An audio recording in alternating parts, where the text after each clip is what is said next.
আলিপুর যে গেটটা আছে সেই গেটে ঢুকতে গেলে যে যোগ্যতা সেটা ওর নেই। তো ও দল ছাড়লো, কোথায় গেল এটা কোনো খবর? একটা আমার বাড়ির কাজের লোক, সে তৃণমূল করতো, হঠাৎ করে বিজেপিতে গেছে, তো সেটা কোনো খবর? তামান্নার মা, এরকম 2000 মা আছে যাদের বাচ্চা মারা গেছে, সেটা নিয়ে হাই করে না। মিডিয়ার পাগলামির সাথে আমাকে যুক্ত করছো, ওটা মিডিয়ার পাগলামি, মিডিয়া তুলে চিচ্ছে করে কাউকে। আরজি করে ডেপুটি সুপার আক্তার আলী আর সন্দীপ হচ্ছে সুপারও চিটিং বা ডেপুটি সুপার চুটি, দুজন মিলে ভাগ বটারও করে খায়। একটা আছে হুমায়ুন কবির, ওরে পাহা, সে গুরুদেব আছে, ওই একটা গুরুদেব, সে তত করে খুব গুরুত্বপূর্ণ কথা বলে, কিন্তু সে কী বলেছে জানেন তো? হেভি কথা বলেছে। কিন্তু ভোট হবে সুষ্ঠু যদি দমন করে অমিত শাহ বাকি দুষ্টদের কি অমিত শাহ দমন করবে? অমিত শাহ করবে এগুলো সব, তাহলে সুষ্ঠু ভোট হবে, নাহলে হবে না। শাসক দল তো এমনি হেরে যাবে। যদি শাসক দল এই 1,20,00,000 বাড়তি ভোট নিয়ে যদি 2024 আর 21 জয়লাভ করে থাকে, তাহলে এমনি এখনই হেরে গেছে, ভোট করা কী দরকার আছে? স্যার 26-এ নির্বাচন নির্ঘণ্টনা বাজতে শুরু হয়েছে দলবদলের খেলা। ইতিমধ্যে যে তথ্য সামনে আসছে, সিপিআইএম থেকে দলবদল করে প্রতিকূল গেছে তৃণমূলে। কোন নীতি এবং আদর্শের ভিত্তিতে তৃণমূল যোগদান করলো বলে মনে হচ্ছে আপনার? ওই নীতিরাম ভণ্ড ছিটিকবাজি নীতি, আদর্শ নয়, মানে মহাধান্দাবাজি, কিচ্ছু নেই ওর মধ্যে। ও কে লাটের মাঠ, ও কী জিনিস খায় না মাখে, ওটা পঞ্চায়েত অঞ্চলে জিততে পারবে?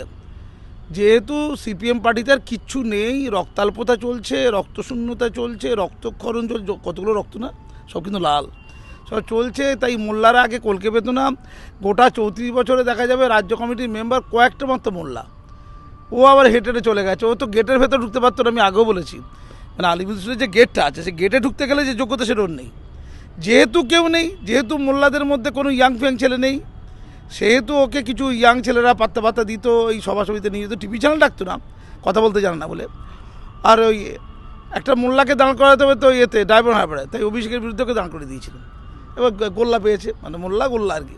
তো ও দল ছাড়লো, কোথায় গেল এটা কোনো খবর? একটা আমার বাড়ির কাজের লোক, সে তৃণমূল করতো, হঠাৎ করে বিজেপিতে গেছে, তো সেটা কোনো খবর? লেভেলটা চই। তখন আমাকে ইন্টারভিউ দিচ্ছে, আমি খুব আশাহত, অসম্মানিত। ওইটা কোনো ইন্টারভিউর বিষয় একটা?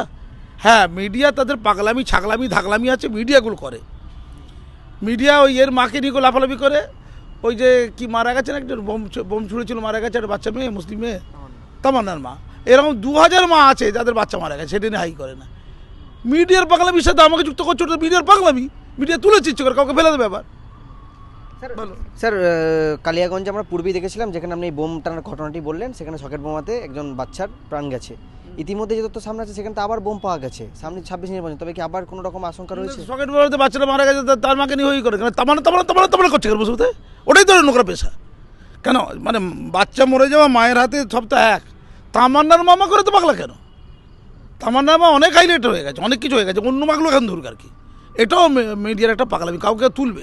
যেমন আক্তার আলীকে তুলেছিল, আক্তার আলী মহান, সৎ, আদর্শবান, আক্তার আলী নবী পয়গম্বর, আক্তার আলী এমন, রামকৃষ্ণ বিবেকানন্দ, আক্তার আলী এক। আমি প্রথম দিন থেকে বলছি লোকটা চিটিংবাজ। অনলি পশ্চিমবঙ্গে 11 কোটির মধ্যে আমি একলা। লোক ভাবছে আমি পাগল, হয়তো চিটিংবাজ। ও হচ্ছে ডুপ্লিকেট, সন্দীপ ঘোষের ডুপ্লিকেট। আরজি করে ডেপুটি সুপার আক্তার আলী আর সন্দীপ হচ্ছে সুপারও চিটিংবাজ, ডেপুটি সুপার চুটি, দুজন মিলে ভাগ বটারও করে খায়। এবার ভাগ বটারের গণ্ডগোল হলে একে অপরের দিকে মানে অভিযোগ করে। যেহেতু সন্দীপ ঘোষের বিরুদ্ধে অভিযোগ উঠেছিল, ওই সুযোগে আক্তার আলী তার বিরুদ্ধে 3-4টে চিঠি আবেদন নিবেদন করে, যেগুলো ডাস্টবিনে পড়েছে অবশ্য, সেইগুলো দেখিয়ে একদম এগিয়ে থাকার টিভি চ্যানেল রোজ বসছে।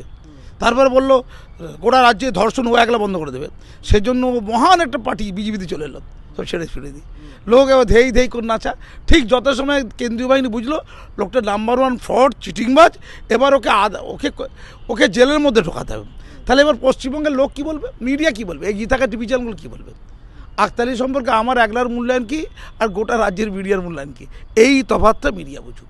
মাসুম আক্তার একলা বলে, অর্থাৎ মাসুম আক্তার যেটাকে ঠিক বলবে মিডিয়া যেন সেটা ঠিক বলে, তবে মিডিয়া বাঁচবে, তবে সাবালকত্ব পাবে, না বালকত্বই হয়েই করবে।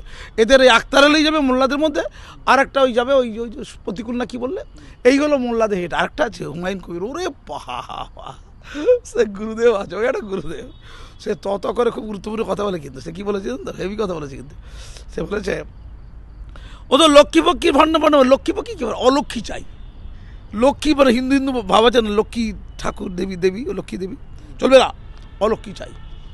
আর 182টা আসনে ও নিজে সিট দেবে, 192টা আসনে। তার মধ্যে 162টা আসন নিজে পেয়ে যাবে, পেয়ে গিয়ে পশ্চিমবঙ্গে মুসলমানদের সরকার করবে। ও হবে প্রথম, বিজেপি হবে দ্বিতীয়, আর মমতা হবে তৃতীয়, মানে তৃণমূল হবে তৃতীয়। বিশাল লোক না, তাকে সারাক্ষণ তো বোঝাচ্ছে বাবরি মসজিদ মানে একদম হবার আগেই হয়ে গেছে।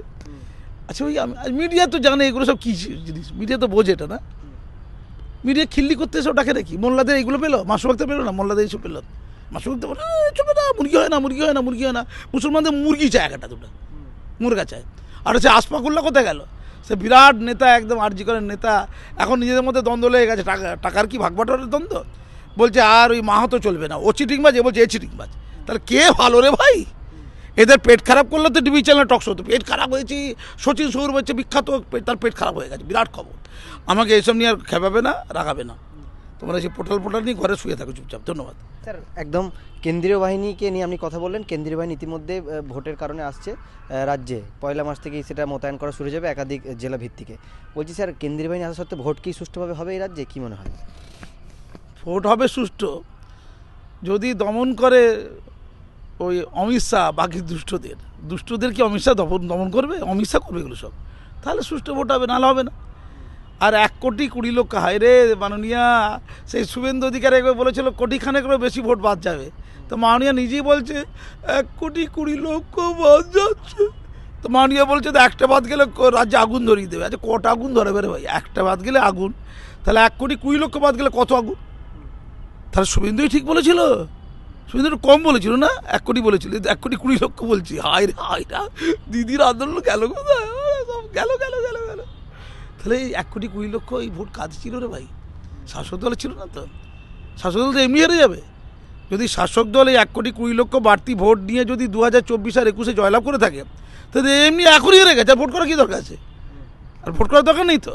এদের মৃত ভোটার, এদের অনুপ্রাণিত ওই ডবল এন্ট্রি ভোটার, এদের জাল ভোটার, জালি ভোটার, অবৈধ ভোটার, ওই অনুপ্রবেশকারী ভোটার, কত কি আছে সবটা। আমি এই জায়গায় যাচ্ছি না, এসআইআরটা সঠিকভাবে হয়। তবে একটা কথা নিশ্চিত, একটাও ভারতীয়, হিন্দু মুসলিম যেই হোক, একটাও বাঙালি এই দেশের নাগরিক যদি বাদ যায়, কাগজপত্র যদি প্রকৃতপক্ষে না থাকে, পশ্চিমবঙ্গ সরকারের উচিত তার বৈধ কাগজপত্র ঠিক করে দেওয়া। সেটা যদি না পশ্চিমবঙ্গ সরকার করে, এটা অবৈধতা, এটা অন্যায়। আর তার যদি প্রমাণ অন্তত আমাদের মতো লোকের কাছে থাকে, সেটা নিয়ে আমি লড়বো। এসআইআর যেটা করেছে, একটাকে বাদ দেওয়া যাবে না বৈধ ভোটারকে।